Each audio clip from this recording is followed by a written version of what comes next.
Hello, I'm Mark, and this is the Fast Track Impact podcast for researchers who want to be more productive and achieve real-world impacts from their research. So I've been away from the podcast for a little while now. It's been the summer holidays, and like the rest of you, I've been on holiday. I've also been doing quite a bit of travelling for work. A UN workshop, some training, some project connections, etc. has involved far more air miles than I'm entirely comfortable with. And this is my first day back in my office for quite a long time. And if this is you coming back from your summer holidays, then you're probably going to identify with that feeling of, what do I start with? And that sense of being completely overwhelmed by your inbox and all of the urgent things that you know you probably should be doing, but you're not quite sure what they are because there's so many of them. And actually there's this huge sense of demotivation. And you know what? I'll make myself another cup of tea and I'll kind of distract myself with something and you put it off. And actually that first day back when you swore to yourself you're going to get through all your emails or whatever it was, ended up not being that productive. And now I feel even more pressure on day two. So I decided to, this morning, do one of my motivational hacks from The Productive Researcher. And that's why I am here recording a podcast this morning, because for me, this is something that connects to my identity and values as a researcher, but more broadly as a person.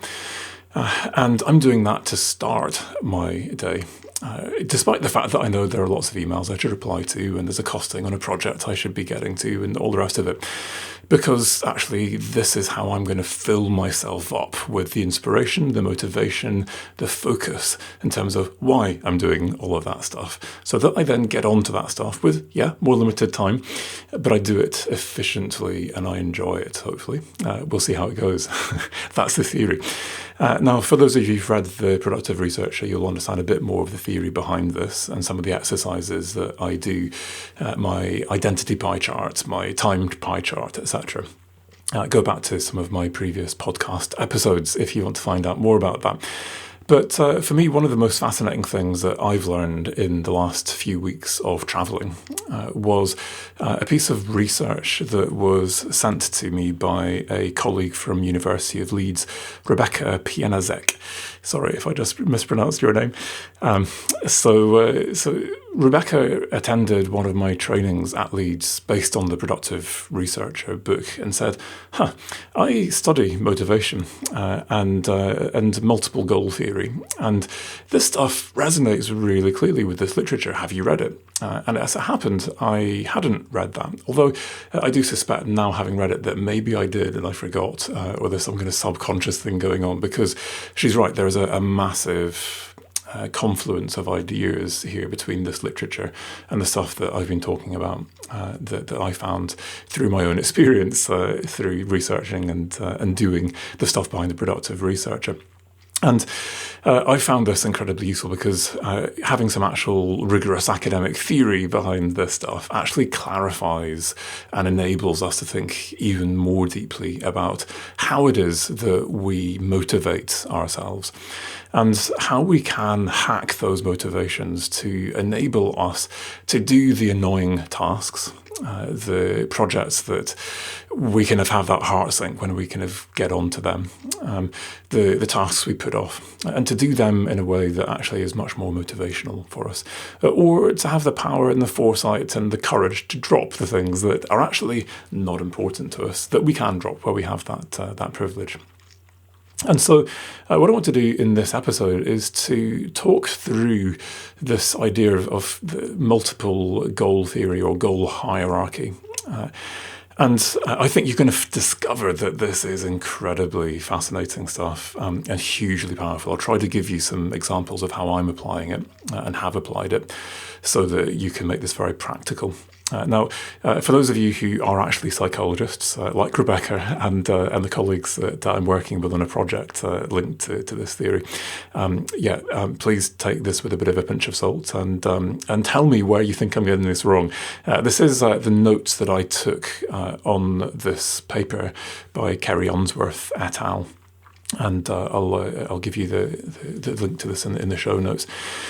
And it's, of course, my interpretation as a non-expert. But you know what? This is what I love about being an interdisciplinarian. You get to discover all these cool new ideas and theories from different disciplines and try your best to understand them. And of course, it's then what comes out of that that intersection between your own expertise and disciplinary ideas that is interesting. So it may not be quite what Kerry wrote in the paper, but hopefully it's close enough and I'm not completely misrepresenting this. So what we've got here are 7 principles of multiple goal pursuit. And it recognises, unlike a lot of the literature in this field, that in reality, we don't just have one goal. In reality, we are all pursuing multiple goals at any given time. And of course, that means that some of your goals might conflict, whether these are your own goals or goals that you have versus your boss has, or different bosses, or even within the same organisation, the same boss has 2 different things they want you to do, but they kind of conflict with one another. Now, in the project that we're designing at the moment, the conflict we're looking at here is the conflict between research and impact. Now, that's not a conflict for everyone, but it's a common conflict people cite. Well, I would do impact if I had some time, and actually I didn't have the pressure to publish. And actually, we've got this double jeopardy now, where I have to publish and I have to do impact, or at least that's a perception. So how do you resolve these kinds of goal conflicts? And the first couple of these are thinking about how goals fit together in a hierarchy and how we can then use that thinking to resolve goal conflicts. And then we'll have a think, the other ones are all about prioritizing goals. Once we've resolved the conflicts, right, well, I've still got too many goals, so what am I going to do now? Or what am I going to do when I've got not enough time? So what I'm going to do is I'm going to read through some of the notes that I made, because that's the best way to make sure that I don't completely misrepresent this. And it's the best way for you to get a shortcut to the paper without having to read the whole thing. And then you can dip in to that paper as you wish. And then I'll reflect a little bit on each one. So the first of these principles is that goals exist in a hierarchy from long-term, often abstract, and very many different values at the top of the hierarchy. So you have values, and those values are goals, and they are at the very top of this hierarchy. Then linked to those values at the top of the hierarchy are multiple identities. And again, this is not just one thing. Well, I'm a researcher, yeah, but I'm also a husband and I'm a father. And yeah, I'm a teacher as well, or I'm a mentor. Great. So you've got all these different identities, and those identities are nested under and dependent on and highly linked to the values that sit on top of them. And then beneath your identities, you've got what are described as project goals. So these are kind of higher order than just task goals, which is what comes finally. And it's a collection of tasks that all fit together into a project. So that could be a research project. It could be the fact that I've got a podcast. That's a project. It's an initiative. It's something that I do that requires me to do lots of different things to make that thing happen. But I prioritize my podcast or this research project because I am a researcher, or I am someone who wants to make a difference, or whatever it is, which then is linked back to my values. And then the final one is tasks. And so I'm going to do the task of recording a podcast this morning. And there's a whole lot of other things that come along with that later on. But this morning I'm doing this task because this is a project that is important to me, because it links to this part of my identity, which in turn enables me to enact that important value. So values to identities, to project goals, to task goals. And the idea is that there are these patterns of activation, and you can have facilitative connections between goals, and you can also have inhibitive connections. So what you're needing to do now is to create a bit of a map and ask yourself, are there particular tasks that you've got on your to-do list which are orphan tasks that do not connect clearly to any project? And are there more likely, most of your tasks will fit into some kind of project, whole projects here which actually do not link to any part of your identity that you identify strongly with or to any value. And if so, then there's a problem. And we'll talk about that in more detail at the moment. But also have a look at where there are really strong facilitative connections. And the strongest ones, arguably, the ones that have that golden thread all the way through to values that you care about, important parts of your identity that you love being in. And of course I'm doing that project. And of course that task is really important. And actually I'm really motivated by it, despite the fact that the day-to-day of that task might be a bit boring. Great. So theorizing research, empirical research has shown that goals can be cognitively linked to each other between and within goal hierarchy levels, forming a connectionist architecture similar to a neural network. A connection between two goals is described as facilitative if achieving one goal helps achieve another. And then this connection triggers goal activation. Thus, when a particular goal is activated, all other goals that are connected to that goal will then be activated as well. So understand and activate your values and your identity. And then whatever are your most important project or task goals will automatically become activated and you'll want to do them. You'll become motivated, even if that task is a fairly boring and what you might think a fairly demotivating task. The second of these 7 principles now is to think about resolving conflicts through goal alignment.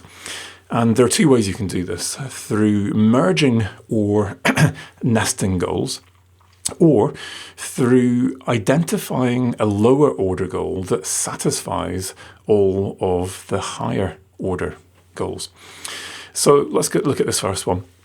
And the first idea is that I'm going to align conflicting goals themselves through integrating goals into one compound goal, or identifying a feasible lower order goal that satisfies all of the higher order goals. So, for example, I might do the impact parts of a project that I'm not actually interested in the research. The research is really quite demotivating, and why am I bothering with this? I have no idea. How did I get into this project? I've got no idea. But you know what? I have an identity as a researcher who makes a difference, and that is linked to a bunch of values around empathy or respect or altruism or I don't know. And so, great. So let's leave the research to someone who's actually interested in the research. And I'm going to focus as far as I can on the impact parts of this project. And great, it's aligned now. The second approach is I'm going to nest conflicting goals by conceiving of one of these as a higher level goal. So in this case, I might integrate impact into the research and decide that I'm going to try and do some more applied research. And now this applied research, this kind of version of the research that I'm now conceptualizing this at, well, you know what? Yeah, that motivates me. I'm up for that. I can do research along those kinds of lines, and it's a small adaptation. And I can apply this in such a way that I can publish this in a different kind of a journal now. And in that applied journal, this kind of impact element to this is going to make this even more competitive, even more compelling to the reader. And great. Now I'm actually doing that research, and I can see why I'm bothering with that. So third now, and this is kind of the final element to this, because we've got 3rd, 4th, 5th, 6th, 7th. They're all about prioritizing. But what's fascinating about this is the very different ways you can go about prioritizing goals. So I've hopefully had to think about how I'm going to resolve some of these conflicts. But if you're not quite there yet, actually, for me, some of the prioritization strategies still help me resolve some of these conflicts at quite a deep level. So the first is I prioritize the goals that enable me to enact my identity and values. So I've got a choice now between this goal or that goal. And instead of aligning my goals and keeping all of my goals, I'm now going to choose one goal and I'm actually going to drop the other goals. So this is a very different approach now to resolving a conflict of goals. I'm actually dropping an important goal. And of course, we can't do that with all of our goals. These may be goals that we're employed to achieve, hence trying to align where possible. Or alternatively, it's saying, well, I've got a bit of flexibility and I'm going to choose to do this goal first. So we're prioritizing either in time or just by actually dropping goals that are not important. And we'll have a think about the deprioritization process right at the end. But let's just think to start with about different ways in which to prioritize. This is the thing that's most important. Therefore, this is what I choose to do instead of that. Or this is what I choose to do first. So if I'm doing this now based on the hierarchy, I'm asking which of the tasks on my to-do list or projects that have a bunch of tasks associated with them are most closely aligned to my identity and values. And there are two ways of doing this. So multi-finality suggests, this is a concept from the paper, the larger the number of higher order goals linked to a given task or project goal, the more likely it is that you're going to prioritize that or put effort into it. And then equifinality suggests, alternatively, that the larger the number of lower order goals that can be facilitated by a higher order goal, so identity or value, the more likely you are to be committed to those higher order goals in terms of your values or identity. So in practical terms, you might want to think more about my identity, my values. Who am I? So I've got this kind of 2 or 3 things that I would instantly say, yeah, that's the kind of person I am. That's the kind of researcher I am.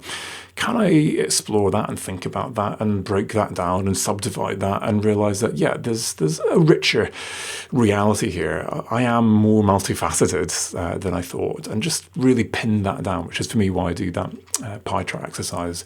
Gives you a bit more clarity, a bit more granularity to what might start out as maybe 1, 2, or 3 identities. And now let's think about which values link to those identities. And I do it that way around usually because it's easier to think about identities than values because they're a lot more abstract. But yeah, I'm a father. What is the value behind that? Why did I want to become a father? What are the things that I love most about being a father that link to my values, that enable me to enact values at that much deeper level? What is it about being a researcher for me that it links to values? Is this about freedom? Is this about altruism? What is it that at that higher level? Great. So I've got a much greater sense now of these multiple identities, these multiple values, and I understand exactly what they are and why they are important to me. And the idea now is that I'm now looking to see how the projects and the tasks that I've got might enact all of that stuff. And now because I've done that thinking, I realise that, actually, now I've realised that this is actually an important part of who I am linked to my values. That project fits into that. And that task, fits into that. So this idea of multi-finality, the more nuanced and granular my understanding of my identity and values, the easier it is to then just slot in all of the projects and task type goals that I've got and realise, it fits. I can do that for this reason. And that's why it's motivational. And now, great, let's get this thing done. Or the alternative approach to this is to think more about the connections kind of from the bottom up. So I'm going to leave my identity and my values as, well, here we are, 1, 2, or 3 of each. I'm not going to think about that much more, perhaps because I can't go any further than that. I've tried and I didn't get any further. That's just who I am. And yeah, let's just leave it at that. So now let's just think really hard and creatively and imaginatively about all of these different tasks that I've got. And I'm going to start with the ones that are least motivational, that have been sitting on my to-do list now for a year. and ask myself creatively, how might these link to some of these identities and values, and try and create those golden threads. And as I find that, I realize, now that's why I'm going to do this next week. That's why I'm going to make a day for that next month, because you know what, that's important, and I'm booking that day out right now. And of course, you can do a bit of both. I think that's probably the best way to go about this. Now, the second way of doing this is somewhat more hedonistic, and for that reason, quite attractive. Let's be honest here. Let's just prioritize the things that make us feel good. So the idea here is that I'm asking myself, what makes me feel positive? And the assumption here is that when I prioritize the things that make me feel positive, that on some subconscious level, I'm actually prioritizing things that link to those higher order goals that enact parts of my identity or enact my goals. Great, but it could just be some other kind of highly desired state that I wish to be in, and I can't articulate how that might feed through. So it's a very simple thing to do. But what's useful about this is that once you identify a goal that makes you feel positive, the higher up that chain you can go. So at minimum, we're looking at kind of a project level goal here. Then the more likely it is that once I realize, I really want to do that, because when I do that, I feel amazing, then all of the lower order tasks linked to that instantly become imbued with that same sense of optimism, of anticipation, of, yes, I really want that thing to happen. And so, for many researchers I know, it's that sense of, wow, when I get that pattern emerging from my data, when I get that insight coming from my analysis of qualitative texts, that is a thing that motivates me, that makes me feel satiated in terms of my sense of curiosity. And that's part of my identity. I'm a curiosity-driven researcher, and that is what gives me this sense of academic freedom, this freedom of ideas, that here we are, and we are on the cutting edge of things that nobody has ever discovered before. Wow. And you know what? That is what then motivates me to do the number crunching, the hours and hours of reading through and coding texts that is, frankly, pretty boring. But actually, you know what, there's that sense of anticipation driving through all of that stuff, because you know what, I love the feeling of when those insights emerge. Amazing. So the next way of prioritizing is that you actually do this in a very different way. So this is almost the opposite. And I'm now going to prioritize important goals that I am currently most far away from achieving. And this is something that people do commonly. And if you're just going to look at yourself, you may well look through your to-do list and think, phew, that's a big, big thing. And I've got a couple of months, but oh my goodness, I'm not even sure how I do that thing yet, but I've got to do it. I've not even started. And I could spend today doing some stuff on some of the projects and goals that are kind of nearer to completion, and they would be quite easy to do. But actually, there's this growing pressure of the longer I leave that big thing, actually, the closer the deadline comes and the more stressful it feels that I'm still nowhere near it. So you know what? It's 2 months away, but I'm prioritizing that now. And if nothing else, I'm working out how I do this and how big the task is. And I start making a project plan, a management plan, working out who I can delegate to or whatever it is. Great. So this is the idea of goal performance discrepancy. The difference between my current and desired state. And the research suggests that people typically prioritize goals that will reduce that discrepancy and the cognitive dissonance that arises from it. And of course, the higher order the goal that you are far from, the higher the likely cognitive dissonance. I know that I need to become this kind of researcher if I'm going to succeed, if I'm going to achieve those kind of goals. But I know that that is not the kind of researcher I am yet. How do I learn the skills? How do I get the experience that will enable me to be that kind of researcher? And actually, there's this really deep sense of nag that keeps going at you that, yeah, I need to go on that course. I need to try and write that paper, or whatever it is. It's not one of those kind of urgent and important things on your to-do list, but you know what? I'm actually going to invest time in that because on a fundamental level, it takes me closer to the kind of person I need to be to actually now achieve everything else underneath those higher order goals. One final way of prioritizing, and then we'll look at the deprioritization process. So this is the opposite of trying to reduce goal discrepancy and to say, well, actually, I'm going to achieve the things that are the closest to me and the easiest to me instead. And typically what you see over time as a deadline approaches is a swapping between these two strategies. So this is not an either or, but it's a question of when do I go with reducing goal performance discrepancy, and when do I actually switch strategy now and prioritize the things that I actually can do before the deadline. And a quote from the paper here: a goal's expectancy will affect its likelihood of prioritization depending on the expectancy of other goals. And what you see here is an inverse U relationship between effort and efficacy. So people typically don't put a lot of effort into goals that they don't think that they can achieve. If this is completely unachievable, I could never do that, then zero effort. There's just no point in even starting. But equally, they also don't put a lot of effort into goals that they think are guaranteed to happen. Well, that's just, I can do that standing on my head. That's just going to happen. That'll be fine. And then, oops, it's the night before. I haven't done it. And I've got a problem because I never actually prioritized it because I figured it would just happen. And we've probably we've all been in both of those situations. And so people typically put most effort into the goals that they perceive are achievable, and yet challenging.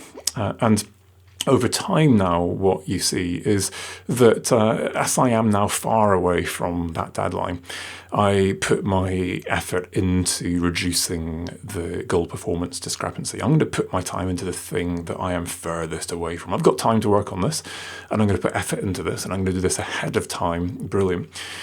But if it turns out that, you know what, actually, this was never going to happen, and I can see now that the goal is approaching, and I've only just taken the first baby steps toward this, then okay, the big goal, what I was trying fundamentally to achieve, maybe I have to abandon that for our next research project, and we write this in the further research section. But we've still got a matter of months left on this now, and you know what, let's make sure we prioritise some of these easier to achieve things, and we get those done so we've got something to show for this. And I switch now from the thing that was the ultimate goal, that long-term, wow, if we could achieve that, to, well, maybe later. But now the deadline is coming, our project's coming to an end, let's prioritise these closer, easier, more achievable things. And I think the trick here is knowing when to switch, knowing when to give up. And look, a few episodes back, and I'll talk about dealing with failure. And for me, just knowing when you've bitten off more than you can chew, and having the humility and the courage to say, you know what, it's not going to happen. I can't actually do this, and I admit defeat. And now I snatch something out of the jaws of defeat that actually looks like success when I reframe this. And of course, if you doggedly pursue that thing to the end, you've got nothing to show for this. But equally, if I only prioritise the easy things, then I've no chance of ever achieving that much bigger goal. So that is the magic. That is the judgment that you have to make. And then finally, let's have a think about, well, how do I deprioritise? So this is a luxury for some of us. Not all of us have goals that demotivate us, that we can, in fact, drop. But this is now the concept of goal shielding, and it's worth having a think about just how much we might be able to deprioritize. And for me, when I work with people on this, whether it's in trainings that I do around the Productive Researcher course or one-to-one mentoring that I do with colleagues in Newcastle, I find that people come into this saying, well, yeah, this is my lot. There's nothing I can do about this. And they come out realizing that there's a lot more that they could do than they think. And so the idea here is that when you prioritize any goal, you are likely to automatically reprioritize other goals simply because there is limited time in the day. And you're going to have to put something else on hold now that you've decided you're putting a day next month towards that task, or tomorrow you're starting on that important thing. And of course, if you don't, then you're constantly distracted by those competing goals. So yeah, I've made a priority here. I've decided that this is something I'm going to do tomorrow, and I'm spending at least half the day on this. And I've reprioritized those other things. I'll do them the next day. I'll do them next week so that they don't constantly keep jabbing in at my consciousness and saying, do me, and distracting me. And of course, then you become much more focused because you've prioritized what's most important. You've got that rationale. And despite the fact that that other thing seems urgent or someone else wants you to do it right now, you are telling yourself, yeah, I have made the decision that it doesn't matter. An extra day will not matter on this. And I focus today on this. And this is why. And actually, this is why it's deeply important to me. And yeah, I will get to it tomorrow, but I'm doing this right now.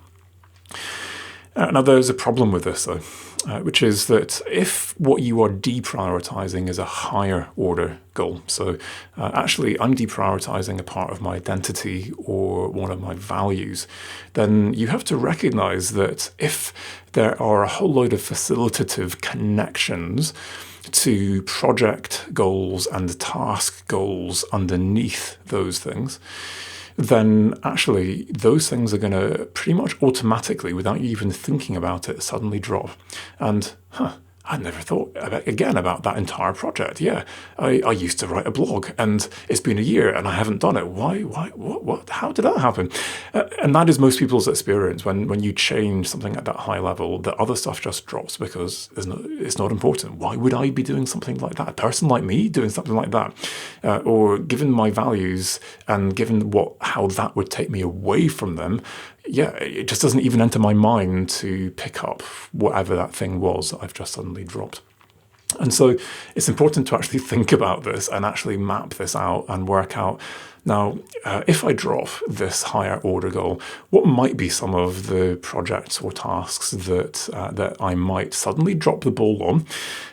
And can I now reprioritize these in my team, give them to someone else, or come up with some other strategy if it turns out that it would be a big deal to my employer or to my team if I actually drop the ball on all this stuff? So beware of that. And I think on a personal level, it's worth thinking about, well, you know what, if I'm doing this thinking now at the level of my values, then there could be an entire part of my identity that ends up getting lost in this process, that I forget who that part of me was. Now, generally, if we've done that thinking and we're happy with the values we're now prioritizing, we're very happy with the new identity that we adopt that no longer contains this part that was problematic. And usually a year later, you look back and you feel quite embarrassed about some of the things you did out of that part of your identity and how proud you were about, that? Seriously? So have a think about this, because you may or may not be happy with this. And the reason you're going to want to think about this is that very often if you do that higher order thinking and work out, well, actually now I can see in a much more granular way, these are all my different multiple identities. These are all my multiple values that are important to me. You discover that some very important values may in fact be conflicting, or they trade off against each other. So let me give you an example of this with my take-home messages. So we're coming towards the end, and I'm going to give you 3 things that I'd like to suggest that you might do as a result of this. So The first is that there is a task or a project that I'm struggling with, and I can't get out of it. So my suggestion here is that I look at my identity and my values to find one thing at that level that I can anchor those projects or tasks in. And as a result, it becomes very easy to prioritize it and very motivational. So, for example, I want to stay fit. Actually, what part of my identity does that fit into, or what values does that enact? And that might seem a strange question to ask, but if you can answer that instantly, now this staying fit thing is no longer a chore, it just is something that happens without even thinking about it. So with my two youngest kids, they're more sedentary than me and my wife think might be healthy for them. And we've been talking about our identity as a sporty family and how great it is that we're such a sporty family and we enjoy all these fun sports and activities. And then just kind of subtly linking this on an ongoing basis to the value of self-respect, that we respect ourselves, we respect our bodies. I mean, that's just part of life. That's why you brush your teeth and all those kind of things. And if I do that, then of course I look after my health, and that then feeds this identity of, well, yeah, I'm sporty, we're fit, we're healthy as a family, and that's actually part of my identity. I'm a healthy, fit, strong, active person. And so, of course, when there's an opportunity to run rather than walk, well, let's just run. To walk rather than take the bus, well, yeah, of course, to take the stairs rather than the escalators. That's the kind of person I am, and I do that without thinking. So that's perhaps a more personal example of this, but thinking of this now in a more academic way, I might think about my identity as someone who makes the world a better place.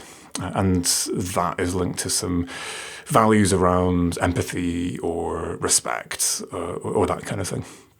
And now I'm doing that research project or that part of the project that does motivate me because I found a way to link that bit of research now to my identity as someone who makes a difference. Yeah, there's the theory and there are the methods, and perhaps I'm not so motivated by them, but you know what? I do that properly because when I get that right, I do rigorous research that makes a difference. And now, ultimately, that's the payoff. That's the thing that motivates me. Or alternatively, let's go with those of us who are more motivated by curiosity.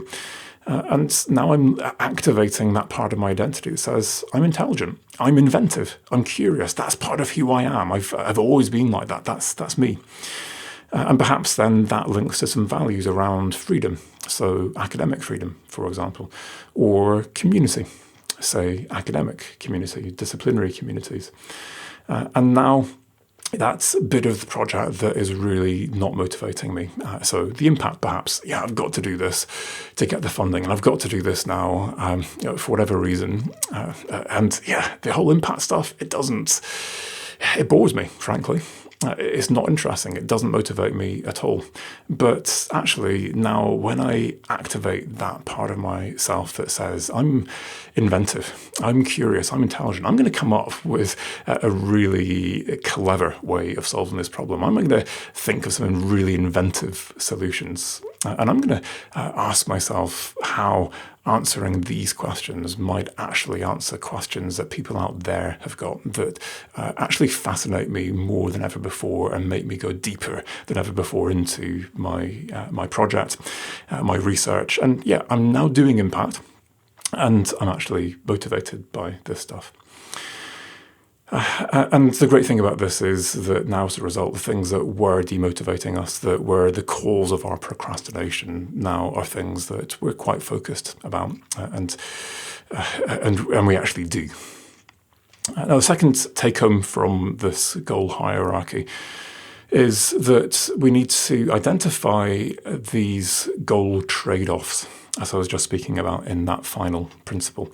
And we need to identify goal trade-offs in particular at those higher order levels. So at the level of my identity or my values that might be driving projects or tasks that are in fact self-defeating or that cause cognitive dissonance or stress or that are kind of cancelling each other out. But at the same time, we need to be aware that if, as a result of that thinking about those trade-offs, I decide to abandon a higher level goal, then there could be a cascade effect to all of the nested goals underneath it that I'm then perhaps likely to forget about and inadvertently completely just forget. I just never went back there and I didn't do it again. And actually, you know what? Maybe that is an issue.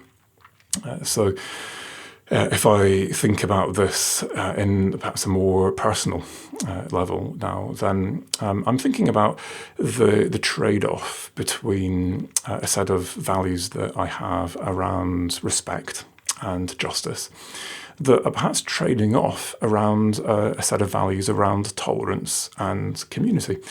So ever since I was a kid, I went to this particular community group project thing in my local community. And so that's a part of my identity. I'm part of this community.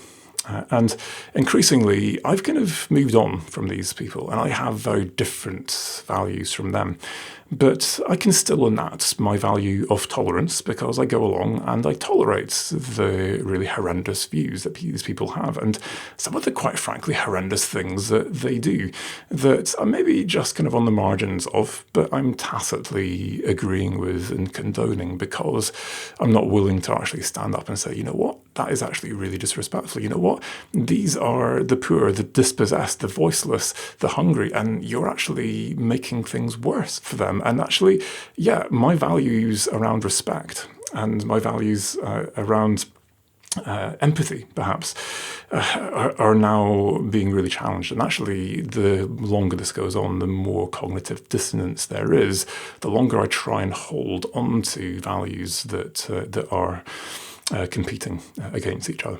And so I find a way of integrating, of aligning those goals, as we suggested earlier on, that says, well, I'm going to now do this new project with these guys and I'm going to lead on this project. And now from within this community, we might maybe change some of these more bigoted views.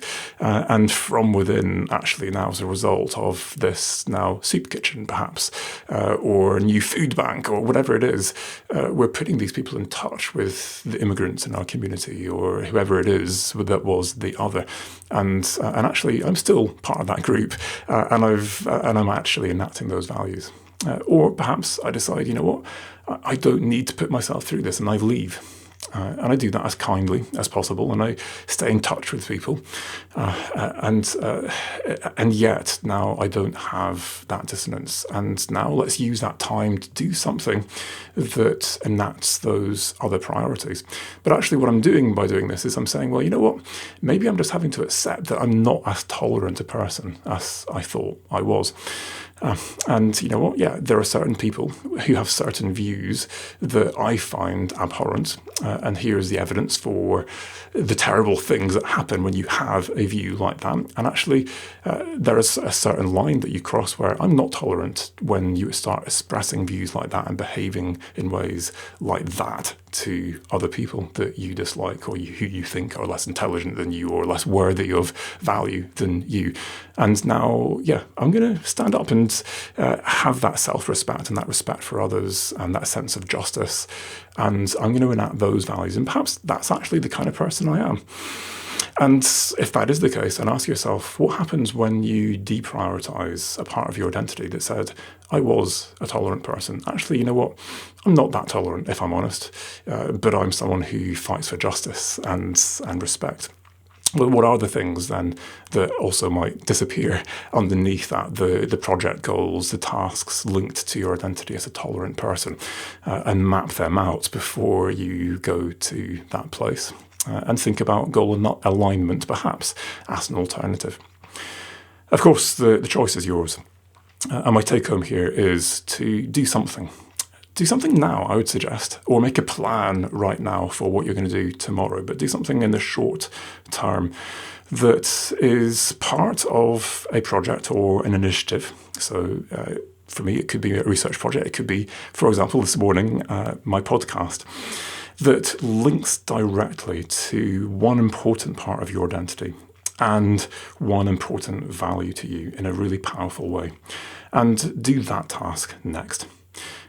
Do something on that project tomorrow and see how that feeds back to your motivation and enables you to be more focused, enables you to procrastinate less, and see how it fills you up with enough inspiration and motivation to actually get the boring and annoying things done efficiently and start to feel really happy about everything that you do in your job.